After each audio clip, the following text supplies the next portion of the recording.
এখন আমরা দেখব যে ইউজ টু কোথায় ব্যবহার করতে হয়। ওকে, ইউজ টু দ্যাট মিনস অতীতে কোনো অভ্যাসগত কাজ করেছিলাম, হয়েছিল, বাট বর্তমানে এর কোনো রেস নেই, এখন আর ওই কাজটা হয় না, তো সেটা প্রকাশ করতে আমরা ইউজ টু ব্যবহার করতে পারি। সো প্রথমে আমরা পজিটিভ সেন্টেন্সের ইউজ টুর একটা স্ট্রাকচার দেখব, তারপর আমরা উদাহরণস্বরূপে চলে যাব। আচ্ছা, আমাদের পজিটিভ সেন্টেন্সের স্ট্রাকচার হচ্ছে subject plus used to plus verb one plus object. Okay, so আমরা যদি এখন একটা উদাহরণ দেখতে যাই, আমি উদাহরণটা এখানে দেখি। এক্সাম্পল, অতীতে আমি ক্রিকেট খেলতাম, তাহলে কিভাবে প্রকাশ করব?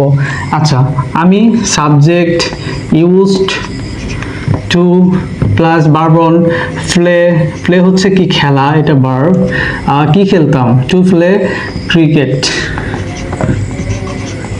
ওকে, ক্রিকেট।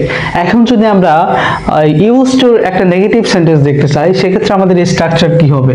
আচ্ছা, নেগেটিভের ক্ষেত্রে আমাদের স্ট্রাকচার হবে, প্রথমে সাবজেক্ট থাকবে, তারপর হচ্ছে ডিড নট অথবা ডিডেন্ট প্লাস ইউজ টু। এখানে কিন্তু ইউজড হবে না, কারণ আমরা প্রথমে কি দিয়েছি, ডিড দিয়েছি, একটা পাস্ট ফর্ম করেছি। সো সেকেন্ড ভার্বে যে আমরা কি, ওটা ভার্বের বেস ফর্ম ইউজ করব, শুধু use to plus verb plus object. Okay, তো ঠিক আছে, আমরা এক্সাম্পল একটা দেখতে পারি যে অতীতে আমি কফি পছন্দ করতাম না, তাহলে কি? আচ্ছা, আমাদের সাবজেক্ট আই, তারপর কি ডিডেন্ট অথবা ডিড নট, তারপর কি use to. Okay, use to, তারপর ভার্ব কি, পছন্দ করার ভার্ব কি, লাইক। ওকে, লাইক। ঠিক আছে, এখন কি পছন্দ করতাম না, কফি। ওকে, কফি, রাইট। এখন আমরা দেখব যে আমরা যদি এটাকে ইন্টারোগেটিভ ফর্ম করি, সেক্ষেত্রে কি হবে। তো ইন্টারোগেটিভের ফর্মের আমরা হচ্ছে স্ট্রাকচারটা কি, ইন্টারোগেটিভ ফর্ম স্ট্রাকচার হচ্ছে অক্সিলারি ভার্বটা কি করব, সামনে নিয়ে আসবো। ঠিক আছে, অক্সিলারি ভার্ব এখানে কি আছে, এই যে ডিড। ওকে, পাস্ট টেন্সের অক্সিলারি ভার্ব কি, ডিড, তারপর কি যোগ সাবজেক্ট। ঠিক আছে, প্লাস এখন ইউজ টু আমাদের রুলসের, তারপর একটা ভার্ব বসবে, তারপর হচ্ছে কি বাকি অংশ বসবে। ঠিক আছে, আমরা যদি এক্সাম্পল হিসাবে দেখি, তো সেক্ষেত্রে কি হবে, অতীতে আমরা কি বসবাস করতাম এই গ্রামে। ঠিক আছে, এটা যদি আমরা দেখি কি হবে, প্রথমে অক্সিলারি ভার্ব ডিড। ঠিক আছে, ডিড, সাবজেক্ট আমরা কি দিছিলাম, উই, আমরা।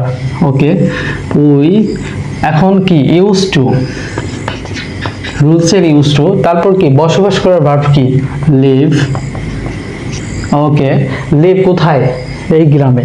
ঠিক আছে, তাহলে কি ইন দিস ভিলেজ।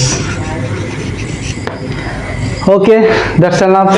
আমরা শিখলাম কি ইউজ টু কিভাবে পজিটিভ, নেগেটিভ, ইন্টারোগেটিভ ফর্ম করতে হয়। So practice every day and you will learn English properly. So, and don't forget share, like and comment my videos. Thank you.